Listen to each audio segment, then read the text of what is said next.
नमस्ते दोस्तों, स्वागत है आपका आपके अपने channel food and creativity corner में। आज का वीडियो मेरा घर के कामों से रिलेटेड है कि घर को ऑर्गेनाइज क्यों रखना चाहिए, कैसे रखना चाहिए और अगर हम घर को ऑर्गेनाइज नहीं रखेंगे तो क्या क्या परेशानी आ सकती है। तो बस इसी पर मैंने थोड़ी बहुत चर्चा की है, तो आप वीडियो को एंड तक ज़रूर देखिएगा। घर के बचे हुए पूजा के फूलों का मैं क्या करती हूँ, एक्सपायर हुई दवाइयों का मैं क्या यूज़ करती हूँ, वो मैं आपके साथ इस वीडियो में डिस्कस करूँगी। तो शुरू करते हैं अपना ये प्यारा सा वीडियो। नवरात्रि का त्यौहार जैसे ही शुरू हुआ उसी समय मेरे परिवार में गमी हो गई थी। मेरा एक चाचा जी का लड़का जो 24 इयर्स का था वो एक्सपायर हो गया और इसकी वजह से पूजा नहीं हो रही थी। कहा जाता है कि ऐसे में सूतक लग जाता है तो घर के सदस्य पूजा नहीं करते, लेकिन अगर घर में लड़कियां हों तो पूजा कर सकती हैं। तो गुनगुन ने मेरा पूरा पाठ वगैरह कर दिया था, होम हवन भी कर दिया था और पूरी पूजा उसी ने करी है। और आज नवरात्रि का 9वां दिन था तो उसको मैं बताती जा रही हूँ कि किस तरह से सारा सामान वहाँ से हटाना है, किस तरह से मैया को जो भी चीज़ें रखी हुई थी वो सारी चीज़ें अलग अलग करके रखनी है। तो वो सारी चीज़ों को करती जा रही है। बेटियाँ घर में ना बहुत ही रौनक तो लाती ही हैं और बहुत सारे कामों को भी बहुत संभाल लेती हैं।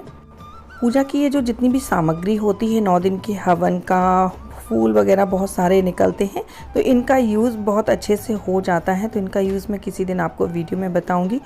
नवरात्रि में मैया के लिए काफ़ी कपड़े निकाले थे 9 दिन के लिए अलग अलग, तो वो सभी अब मुझे रखने हैं। और उसी समय मैंने सोचा इनके सारे जितने भी स्वेटर भगवान जी के बनाए थे वो भी मैं एक से करके रख दूंगी। बहुत तरह के स्वेटर हैं, ये तो मेरे मम्मी ने बना करके भेजे थे और ये मैंने बहुत पहले बनाए थे, काफ़ी साल पहले के ये स्वेटर हैं।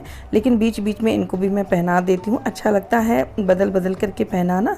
और ये तो अभी इसी बार मम्मी बना के गई हैं, अभी मम्मी आई थी, मैंने आपको वीडियो में दिखाया भी था इन स्वेटरों को। तो बहुत सारे स्वेटर हैं ठाकुर जी के, तो इन सबको मैं अलग अलग करके रख दूंगी और इसी के साथ ही और भी जो चीज़ें हैं उनको भी अलग करके रख दूंगी। चाहे अपने घर के सामानों को व्यवस्थित करना हो या फिर अपने मंदिर के सामान को व्यवस्थित करना हो, सारी चीज़ें बहुत अच्छे से रखी होती हैं तो समय पर मिल जाती हैं। अब इनका स्वेटरों का कुछ काम नहीं है तो इनको एक मैं अलग इन सभी को अलग बास्केट में रख दूंगी, जिससे जब सर्दियाँ आएंगी तभी मुझे इनकी ज़रूरत पड़ेगी तो इन्हें बिल्कुल ये मंदिर से ही हटा के रख दूँगी, तो मंदिर भी भरा भरा नहीं रहता है। तो इस तरह से ये देखो सारा सामान लग गया है और बहुत सारा सामान अभी मेरे पास रखा हुआ है श्रृंगार का। अभी नवरात्रि में चढ़ाया था उसके लिए भी लेकर के आए थे, उसके पहले भी आए थे और मम्मी मंदिर में चढ़ाती हैं, मम्मी के यहाँ मंदिर बना हुआ है तो वो मुझे पहुंचा देती हैं। बहुत सारा श्रृंगार का सामान इकट्ठा हो जाता है, तो इस तरह से जो मिठाई के जो डिब्बे होते हैं उनके मैं ऑर्गेनाइज़र बना लेती हूँ और उसी में ये सारा सामान रख देती हूँ, जिससे जब भी ज़रूरत पड़ती है तो उनको समय पर वो मिल जाता है। ये देखो कितना सारा सामान है और ये हमेशा ज़रूरत पड़ती रहती है, कभी पूजा आती रहती है, कभी पूजा में चढ़ाने होते हैं, कभी मंदिर पे चढ़ा के नहीं जाना होता है, तो ये सारी चीज़ें एक सी मिल जाती हैं। कहते हैं कि घर किसी परिवार के जीवन का आईना होता है, जिसे देखकर यह अंदाज़ा लगाया जा सकता है कि परिवार के सदस्य अपने जीवन में कितने व्यवस्थित हैं। अगर घर व्यवस्थित नहीं होता है तो यह आपके रोज़मर्रा के कामों में काफ़ी मुश्किलें पैदा करता है। आपको हर चीज़ ढूंढनी पड़ती है, घर पर कोई आने वाला हो तो लिविंग रूम जल्दी जल्दी तैयार करना पड़ता है और ऐसे में जब हम जल्दी जल्दी काम करते हैं तो बहुत ज़्यादा तनाव बढ़ जाता है। अव्यवस्थित घर नकारात्मक ऊर्जा को तो बढ़ावा देता ही है। कई बार तो हम तनाव में बहुत बेवजह चिड़चिड़े हो जाते हैं और अपना छोटा सा काम के लिए भी दूसरों पर गुस्सा हो जाते हैं।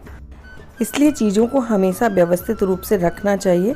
ये देखिए कितने सारे ठाकुर जी के पुराने कपड़े हैं, उनको भी मैंने निकाल दिया है और इनका मैं यूज़ करूँगी। इनके से मैं बहुत ही सुंदर ऑर्गेनाइज़र बनाऊँगी, बहुत ही सुंदर मंदिर के लिए ही चीज़ें बनाऊँगी, वो मैं आपको अगले वीडियो में शेयर करूँगी।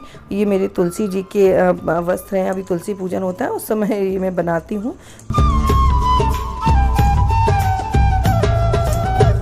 कपड़े और श्रृंगार तो मैंने व्यवस्थित करके रख दिए। अब बारी आई जो और सामान मैंने लगा के रखा था 9 दिन के लिए, तो मैं तो उसको नहीं कर पाई थी पूजा बिल्कुल 9 दिन, लेकिन गुनगुन ने की थी। तो कुछ सामान देखो बच गया, जैसे ये मेवा का भोग बच गया है तो ये मेवा का मैं यूज़ कर लूँगी प्रसाद के रूप में।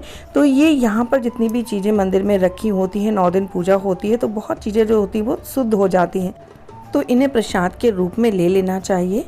और ये देखो एक मैंने बॉक्स बना के रखा था, उसमें बहुत सारा सामान रखा था, वो भी फैल जाता है 9 दिन बराबर, पूजा इधर से उधर सामान हटाना पड़ता है, तो सारा सामान मैंने एक साथ करके रख दिया है।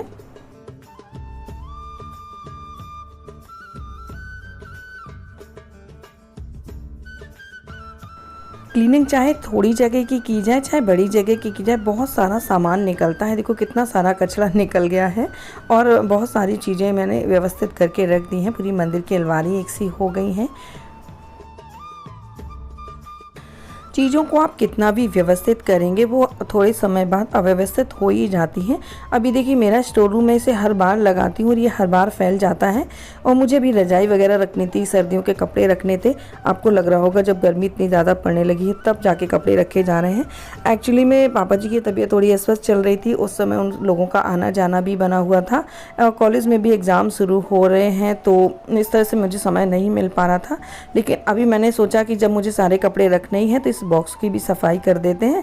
तो इसका सारा सामान मैंने बाहर निकाला और उसके बाद उसे अच्छे से क्लीन कर दिया है, पोंछ लिया है अच्छे से कपड़े से, गीले कपड़े से।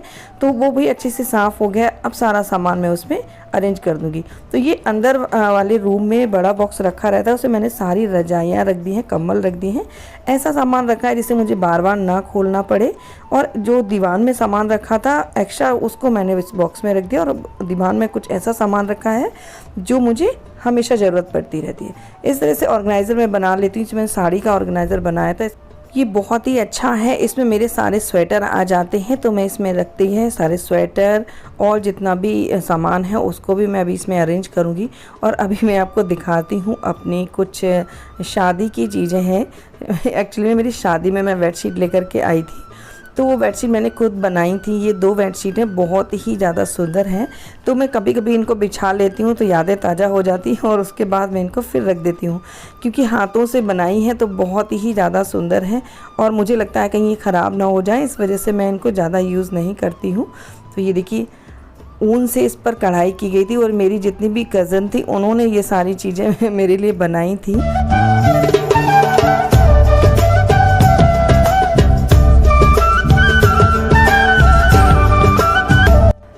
इसे बिछाने पर ना बहुत ज़्यादा खूबसूरत लगती है और बहुत ज़्यादा सॉफ्ट भी है। ऐसा नहीं लगता है कि इसे लेटने पर तो ये थोड़ी चुभ रही है, लेकिन बहुत अच्छी लगती है। बहुत ही ज़्यादा समय लगा था इसमें और बच्चों ने बहुत ज़्यादा, मेरी जितनी भी बहनें थी उन्होंने बहुत मेहनत की थी और मुझे ये गिफ्ट में बना करके दी थी। तो आप लोगों को कैसा लगा था मेरी बहनों के द्वारा मुझे दिया गया गिफ्ट, कमेंट बॉक्स में बताइएगा। वीडियो अगर पसंद आ जाया करे तो लाइक करिएगा, शेयर करिएगा और चैनल को सब्सक्राइब करना बिल्कुल मत भूलिएगा। एक और मेरी ये बेडशीट है, इसे मैंने खुद बनाया था अपने हाथों से। इसमें बहुत बारीक कढ़ाई है लेकिन बहुत ही अच्छी लगती है ये बेड। इसे बनाने में मुझे 3 महीने लग गए थे और क्योंकि जो एम्ब्रॉयडरी है इसमें बहुत बारीक है, बहुत समय लगता है इसे बनाने में और पूरी दोपहर निकल जाती थी और मैं बराबर कढ़ाई करती रहती थी। मेरी उंगलियों में सुइयाँ इतनी ज़्यादा चुभी थी, लेकिन शौक़ था मुझे बनाने का। तो सफाई करने में ये मुझे दिख गई, तो मैंने सोचा आप लोगों को भी दिखा दूँ अपनी शादी की बेडशीट। शायद ही ऐसा कोई घर हो जिसमें दवाइयों का भंडार ना भरा हो। बहुत सारी दवाइयाँ रखी रहती हैं और समय समय पर इनको भी ऑर्गेनाइज़ कर देना चाहिए। एक्सपायर हो जाती हैं, किसी की डेट समझ में नहीं आती, किसी का नाम समझ में नहीं आता, तो इनको हटा देना चाहिए। मैंने भी बहुत सारी दवाइयाँ निकाल दी हैं। इन दवाइयों को फेंकिएगा मत, बहुत काम में आती हैं। इनका मैं यूज़ करके बताऊंगी आपको अपने अगले वीडियो में। तो आपको ये वीडियो मेरा कैसा लगा बताइएगा ज़रूर। फ्रेंड्स आप मुझे फेसबुक पर भी फॉलो कर लीजिएगा, लिंक मैं डिस्क्रिप्शन में दे दूँगी। Okay friends, take care, bye bye.